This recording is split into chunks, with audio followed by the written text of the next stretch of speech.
Alrighty, Ben Dewell, candidate for the 2nd Supervisorial District. Thank you so much for joining us in studio today. We appreciate your time. Thank you for having me in, Jenny. Alrighty. So Ben, it's not your first rodeo in politics, at least this election cycle. You finished running for the 20th Congressional District. Now you're tossing your name in the ring for this one. Tell us how your decision to run for District 2 came about.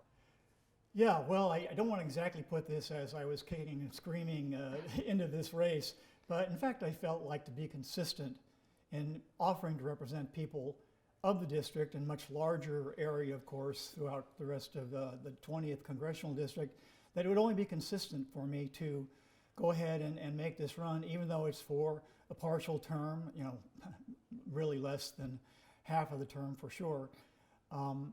And so it just felt like, in order to show that I was, able to put myself out there for the people of the district, the constituency, no matter what. I mean, no matter what the office is, because that's what I'm doing now anyway, in terms of working for the Community Service District as a director. We're going to talk more about the Community Service District down the road, but again, some people may be familiar with you already from your former run. Some people might be seeing you for the first time. For those viewers, really introduce yourself for us, Ben. You know, your whole background, your career. Tell us more about you and why you are fit to be a county supervisor. Okay, well, a little bit of background. I'm a widower. I have been a business owner in the San Joaquin Valley after I finished my atmospheric science degree at the University of California, Davis. I've also had an art gallery in downtown LA for a while with my wife before she passed. So I have been a private business owner and have never really worked for the government. In fact, I don't work for the government now, even though I do represent the people of Stallion Springs. I have a bachelor's degree in biology. I am, as well as a district director in Stallion Springs. I'm also a variance hearing director with the Eastern Kern Air Pollution Control District. So I have adjudicated cases with commercial entities on behalf of the Eastern Kern Air Pollution Control District all over Eastern Kern. So this is, again, many of the desert communities and the mountain communities within District 2. And you're currently living in Tehachapi, is that correct? I'm currently living in Stallion Springs, which has the same area code as Tehachapi and Bear Valley and Cummings Valley. Yeah. So what part of the district would you say you're kind of most familiar with? Well, Tehachapi, for sure. Right. Okay. And again, going back to the Stallion Springs Community Services District, I know that's something you emphasize a lot. So tell us more specifically about what exactly it is you do there, how exactly you got involved in it, and again, why all of that you think translates specifically to county leadership. Yeah, thank you for asking that, because it is just an easy fit. We do, as directors in our particular district, what the supervisors do at this point in the District 2 of Kern County.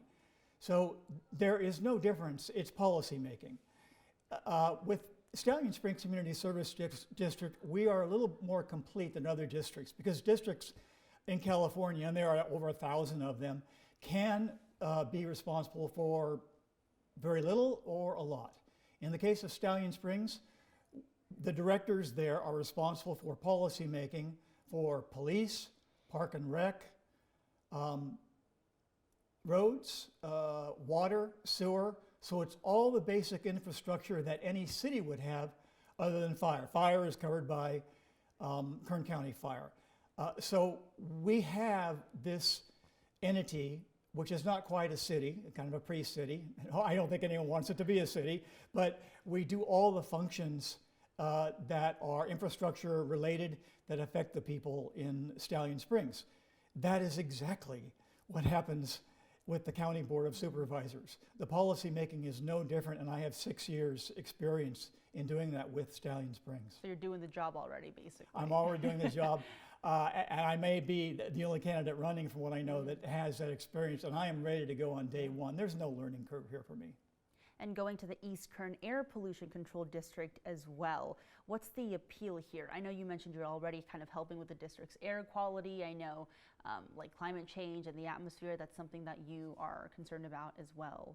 So tell us a bit more about that, with especially your background in kind of the science field. So in terms of Eastern Kern Air Pollution Control District, the variance hearing directors don't set policy. Policy is set by actually supervisors and some other city leaders in the Eastern Kern District. But what we do is we adjudicate cases. So in fact, I have been the sole adjudicator when commercial cases are brought before us when they are seeking variances to their permits, their PTOs, their permits to operate. So in fact, I am directly setting, not policy, but making decisions regarding whether there are variances in the air pollution controls that they have are operating correctly, how long that can occur without fixes. And so I'm in fact, by adjudicating those, working with the companies and with the Air Pollution Control District, I am working with both sides to establish and keep clean air in the Eastern Kern.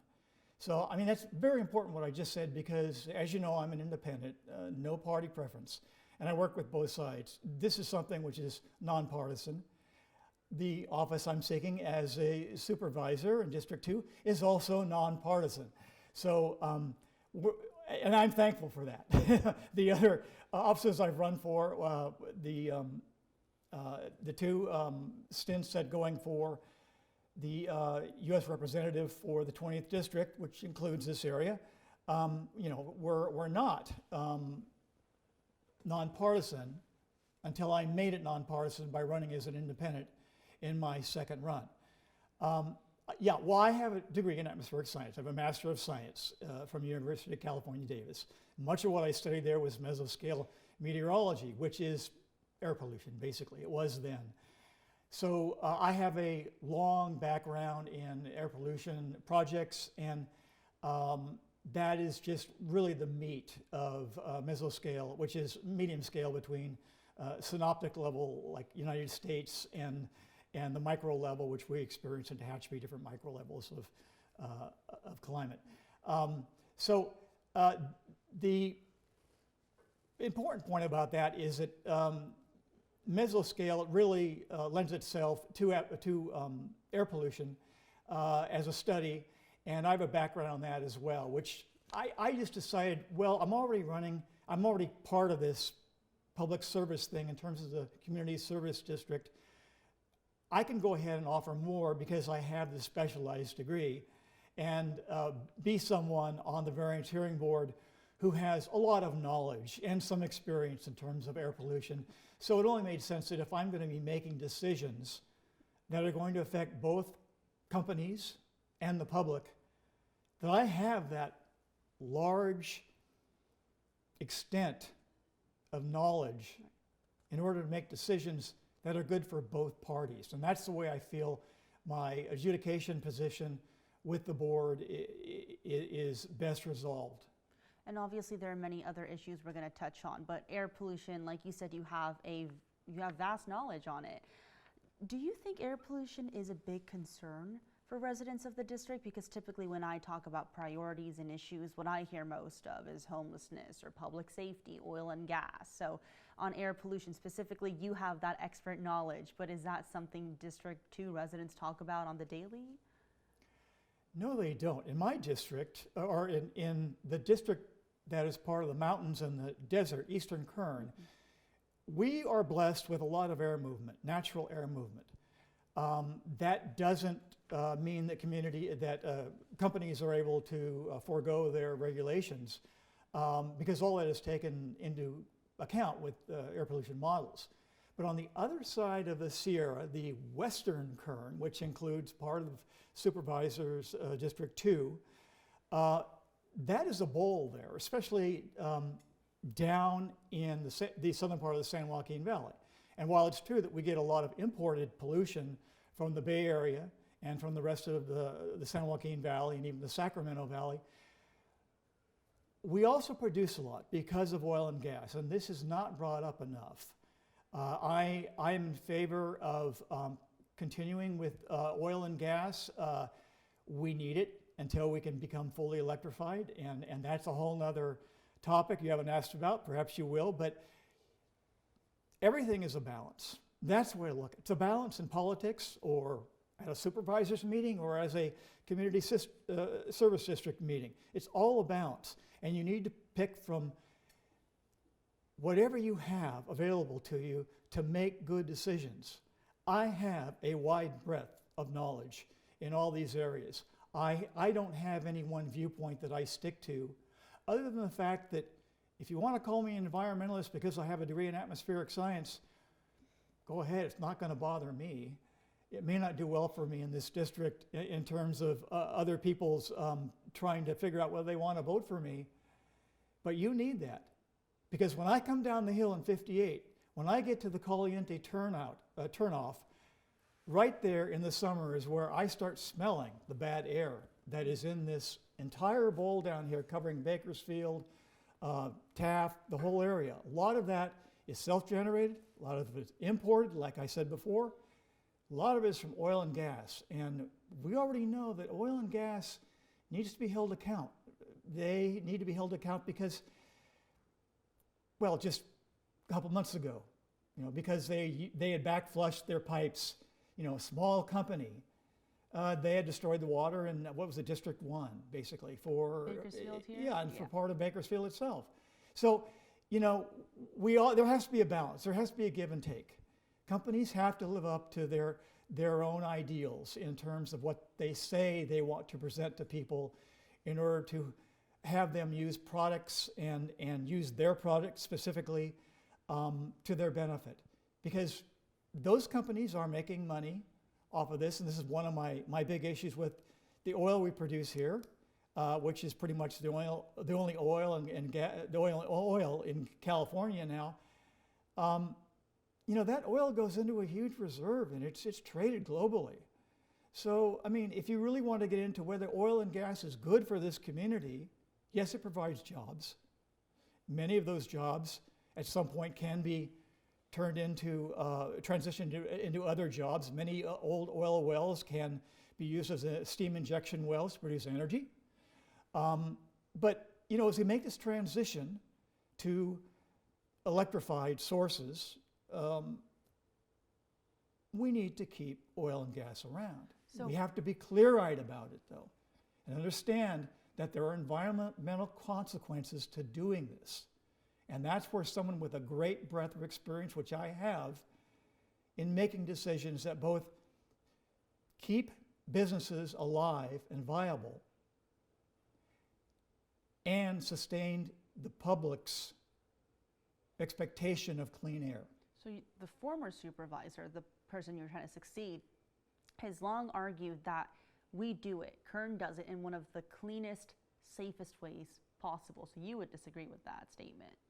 No, I would say that's just a statement. I don't know that I disagree or agree with that. What I would say is there is always cleaner and safer ways of doing things. So you see the need for improvement? Well, we have to. We are experiencing right now, what is it, the fourth or fifth heat wave? Hopefully it's not going to get to 115 the way it did in July. This is globally. And we are part of the problem if we are letting these greenhouse gases into the atmosphere.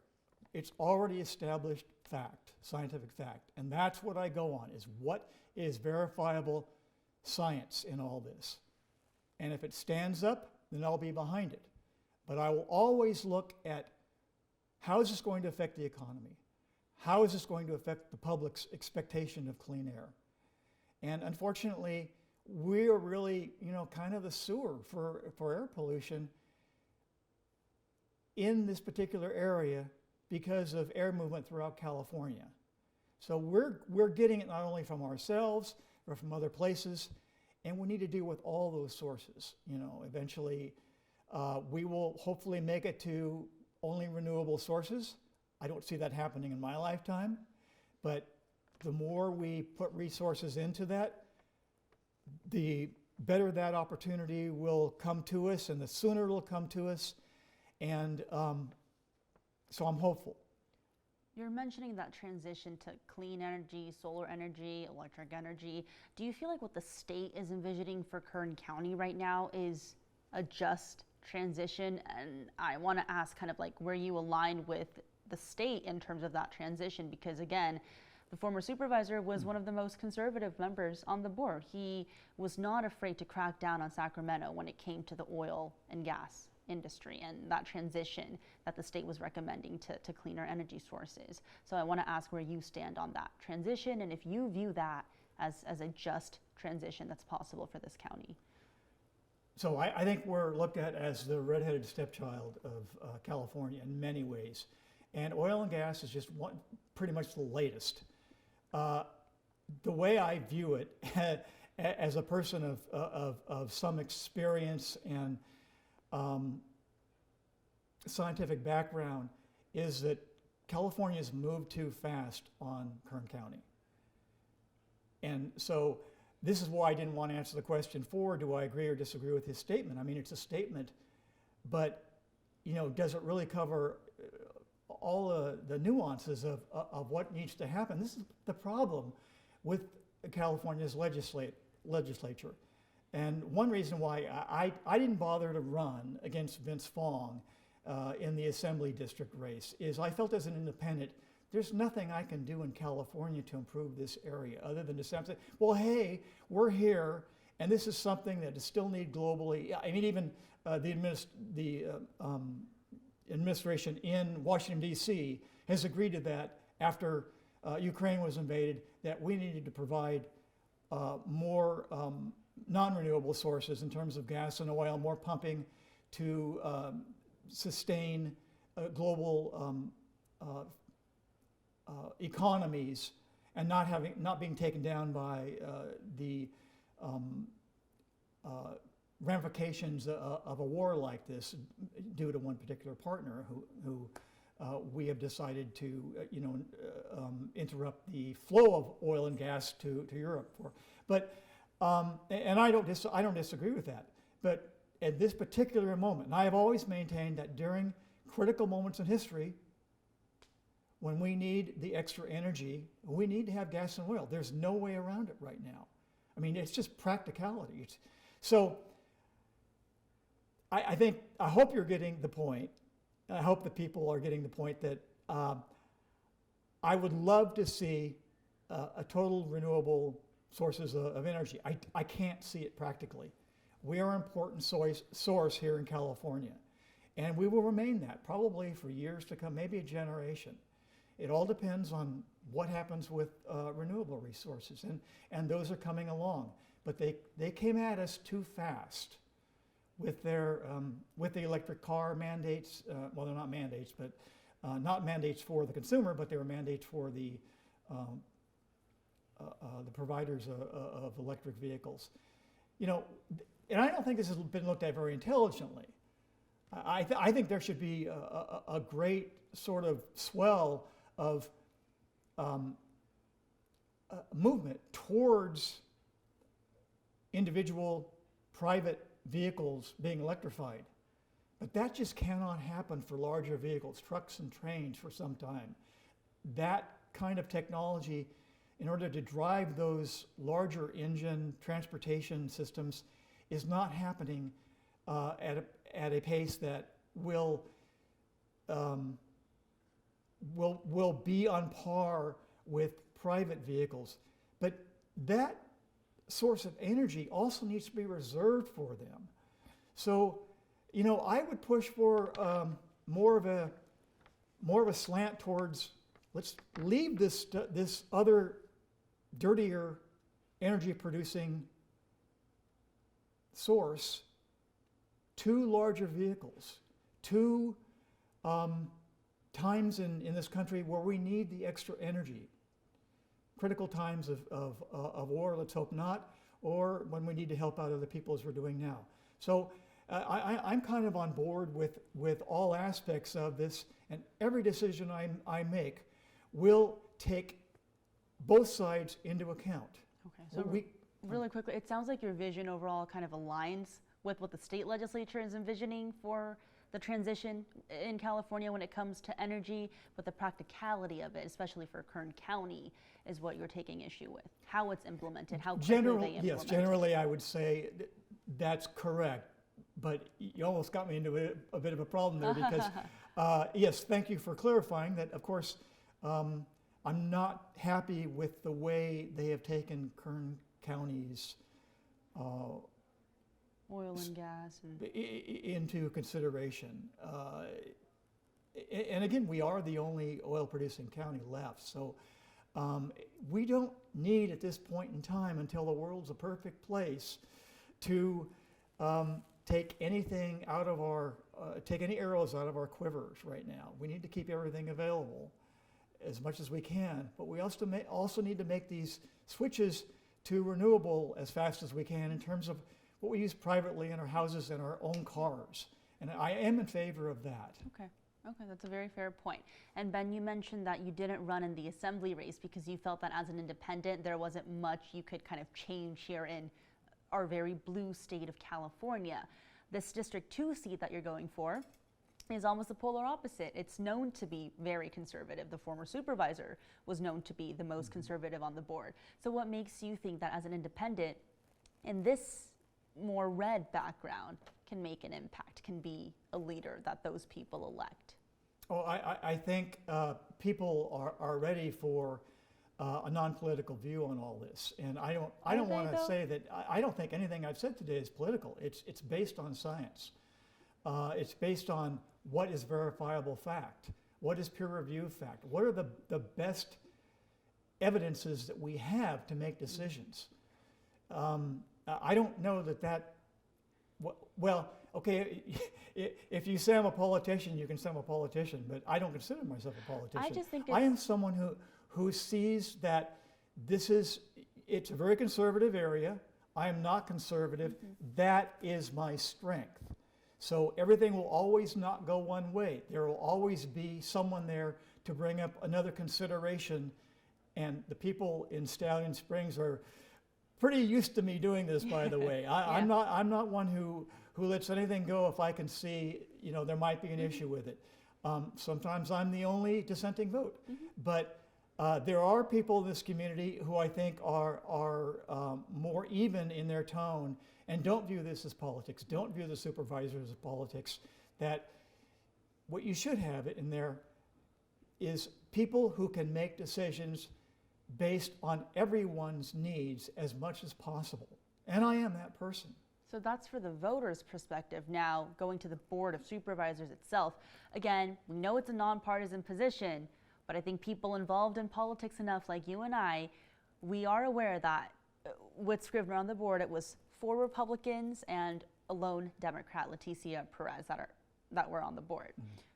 How would an independent fit into the current Board of Supervisors makeup, which is now 3 Republicans and 1 Democrat? Well, it just means that I'm available to vote on any issue without political concern. And frankly, that is one of the best things I found about finally becoming an actual no-party preference candidate, because that's where I've been my entire life.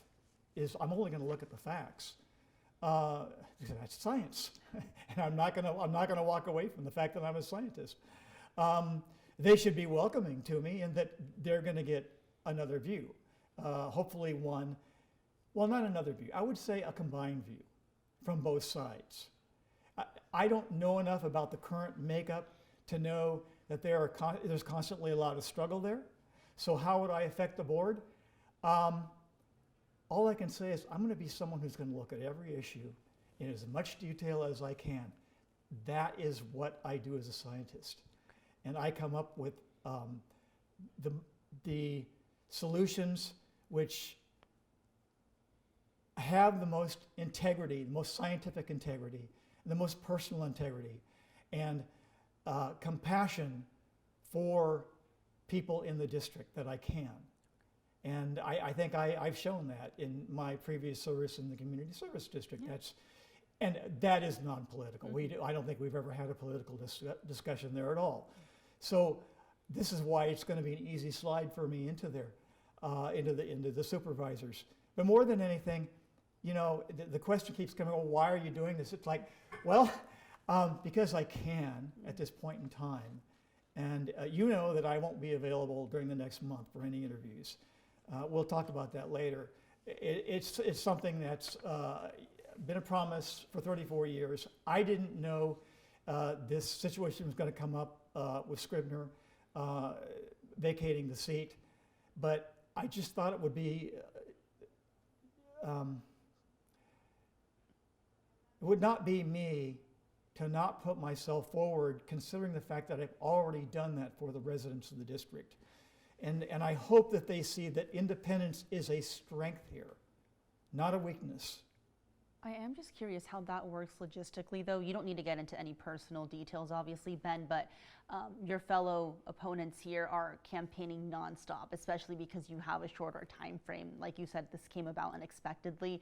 So for you to lose a whole month of campaigning, door knocking, interviews, whatever that may be, just how does that work logistically? And are you not scared that kind of tarnishes your chances of potentially emerging as one of the stronger candidates? Well, I hope if people understand why I'm going to be absent for the next month. But I will be around for the next week and the month before the election. You know, I don't know that campaigning does all that much. I'm going to every event I can before and after. But, you know, this is a very conservative district. So I'm not going to give up which is a promise that I've made, not only to myself, but frankly to my wife, that this thing was going to happen, and it was in the works long before this ever happened. So I had to ask myself, where is my priority? And the priority is, you know, basically familial here, as well as to myself, to do this, to engage over the next month. That engagement just won't be with campaigning in this district. Yeah. Frankly, I feel like that might be an asset to the people in this district. They may not know it now, but they'll know it when I come back. And I'm the independent voice that will look at all sides of every issue. Yeah, and obviously there are personal priorities as well. You know, you're a candidate, but you're also a person before all of that. And just for the sake of time, last question, we have to keep it to about a minute or so, Ben, but we talked a lot about the environment, right? And kind of the scientific approach and the independent-minded approach, but are there any other top priorities for yourself as a District 2 supervisor?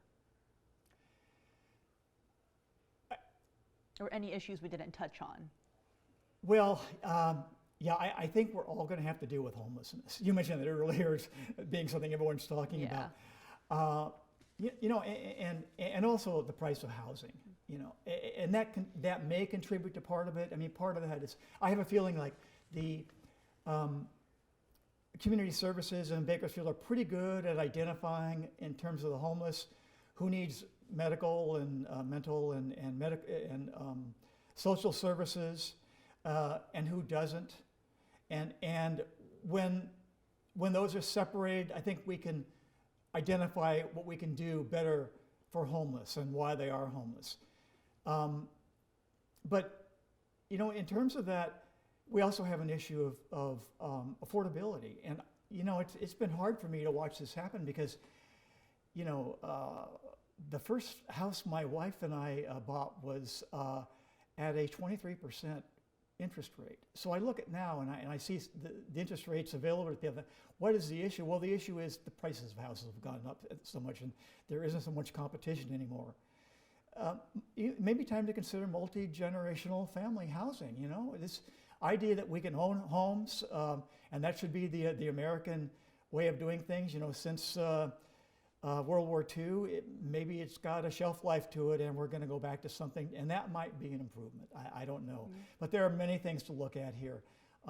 All I can assure people of is everything that comes up to me, I will take on with all the experience and intellect I can muster to try to come up with a fair answer for every party involved. There you go. That's your appeal. Well, Ben, thank you again so much for your time. We'll see you back in a month or so. Thank you very much, Jenny.